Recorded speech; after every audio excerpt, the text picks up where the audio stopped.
As you know, Israel disengaged from Gaza in 2005 completely and removed every Jew. Many in academia still consider Gaza to be occupied because it's under siege, because of the blockade. Well, it isn't under siege, really. It's just the borders are controlled, isn't it?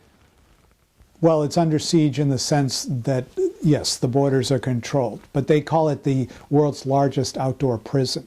They want it to be perceived as still under Israel's control. But it's under Hamas's control. They still call it, they still refer to it as a siege of Gaza. And when they have these flotillas, as they have on several occasions, when activists have tried to break the blockades that Israel has on the ocean into Gaza, they perceive it to be relinquishing Gaza from the grips of military Israeli control, which is completely false.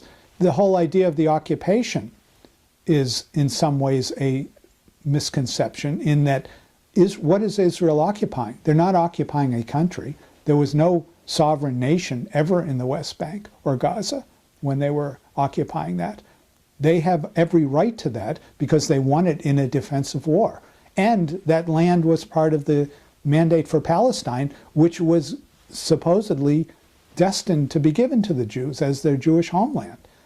So they're not occupying a nation, as it is frequently positioned, called Palestine, where there was a people called Palestinians who had an autonomous government that Israel suddenly and, capriciously ejected and took over.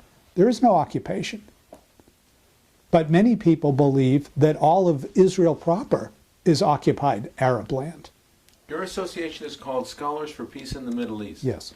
What impact does your scholarship have on fighting back this movement, and what other organizations are involved on campus which you feel are being effective, or how effective is what the Jewish establishment is supporting currently?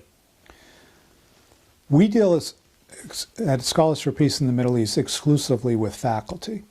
Many of the problems on campuses, many of the visible problems, are the result of student activity. Students for Justice in Palestine, the Muslim Student Association, and so forth, and other faculty and students who don't necessarily belong to any groups but have bought the anti-Israel narrative. There are groups such as the David Project and Stand With Us and Camera, which deal with students and try to empower them to speak up for Israel and to diffuse some of this anti-Israel radicalism on campus. And we sometimes work with them by mentoring them. We use our faculty to mentor some of the students. Our feeling is that students come and go in universities, and they can influence universities at the time that they're there, but they can't impose genuine and long-lasting change. Faculty, however, that we deal with can change universities, and administrators don't pay much attention to student activities by and large. They will deal with them, but they'll try to ignore them. It's harder for administrators to ignore faculty because faculty do run the universities. They're the heart and soul of the universities. They don't do the budgets, they don't run the business of the universities, but they are the universities. And if we can engage faculty to stand up for the pro-Israel side of the argument, to go to these divestment meetings, to help students on the Israel side to go to these meetings and speak up. At University of Michigan, for example, they had a divestment resolution, and a history professor, a pro-Israel history professor, gave an impassioned, very historical and accurate picture of what was really going on there. And the vote was defeated. Was it only him? Probably not. But it was interesting that when we're able to mobilize faculty on Israel's behalf, and that's not our primary role, is to protect Israel. Our primary role is to eliminate bias in teaching and programs. That we believe that there's a degradation of scholarship when you're telling lies about history, when you're slanting scholarship to prove a point of view. When you start as a pro-Palestinian and then look for history and facts which support your cause. Here's an example. Nadia El-Haj at Barnard wrote her master's thesis, and her notion was that Israeli archaeologists digging around Jerusalem and throughout the Holy Land were crafty and selective in finding only remains in archaeological digs that supported the idea that there was any Jewish connection to that land. She's a pro-Palestinian. She's an activist. She was a disciple of Edward Said. She got tenure at Barnard and published this thesis as a book called Facts on the Ground. This is scholarship which has an ideological agenda, which is not actual scholarship. You don't start with a premise and then find the facts to support it. She's not an archaeologist. She had only been to Israel a few times. Israeli archaeologists are scrupulous about protecting history, and in fact, the behavior on the Temple Mount of the Arabs in desecrating huge archaeological sites and dumping the remains into the city dump in Kidron, throwing away relics from Byzantine eras and Muslim eras and Jewish history eras, has been an egregious fault on their part. And yet here's a purported scholar at a major university in America with a thesis that says that the Jews basically lie to create a link to Israel. Why? Because if Jews don't have a legitimate link to Israel, then it elevates the Palestinian claim to that same land. It's further evidence in their minds that Jews stole that land without any justification, and that the Palestinians are the true and rightful owners of it. It's one more way of weakening the Israeli claim to Israel. Well, you may have a legitimate problem on campuses today. On the other hand, it's only on campuses. It's only in academia. In a way, maybe it's cloistered. Why should that matter to Jews outside the campus and in general society? It matters extremely for the reason that students graduate college, and what do? They go into public service. They become government officials. They go into the State Department.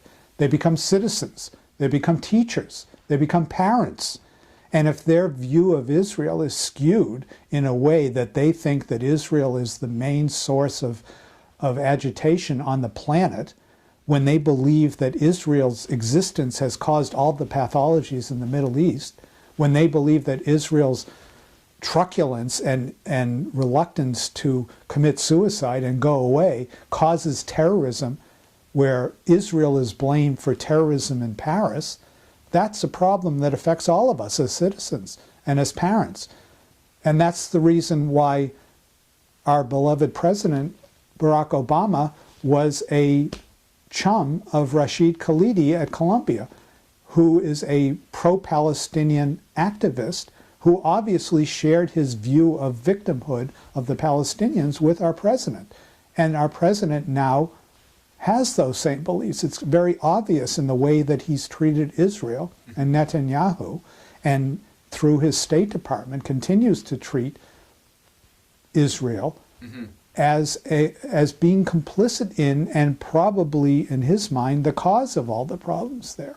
And that the Palestinians are the same type of victim that this community organizer tried to protect in inner cities in Chicago. The idea of victimhood is what community activists and community organizers like Barack Obama was before he went into politics, holds dear. That's their bread and butter. That's their worldview. Would you expect that to continue beyond the 2016 elections with another Democrat candidate? It depends on the candidate. I think most reasonable people, the reason that there's support for Israel in American politics is not, as Walton Mearsheimer would have us believe, but because of this nefarious, powerful, very wealthy Jewish lobby, which manipulates behind the scenes to make congressmen do things for Israel that they ordinarily wouldn't and shouldn't do. Is that not true? There is a Jewish lobby. There's also an incredibly powerful and affluent Arab lobby, for example. Probably more. And there's more a farm lobby, and there's a tobacco lobby, and there's an auto lobby. There's all kinds of lobbies. The point is, and in particularly with what we've said about latent anti-Semitism being a worldwide phenomenon, and has been for 2 millennia, that the reason that Walton Mearsheimer never came to see, but the reason that American politicians, by and large, support Israel and continue to support it militarily and financially is not because there's this corrupt lobby of Jews working behind the scenes to manipulate them with the stranglehold, as Walton Mearsheimer put it, but because it's the right thing to do. Because everyone who's rational looks at Israel and realizes that Israel is the canary in the coal mine of civilization.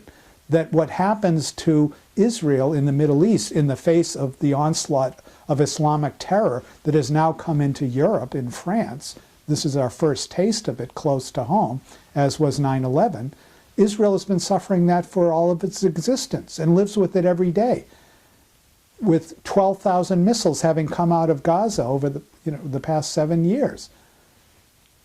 This is something they live with, and it's something that the West, at least with thoughtful people, understand is a shared conflict and a shared challenge for us. And that if we don't protect Israel, we are going to be next. Do Christians really think that which we?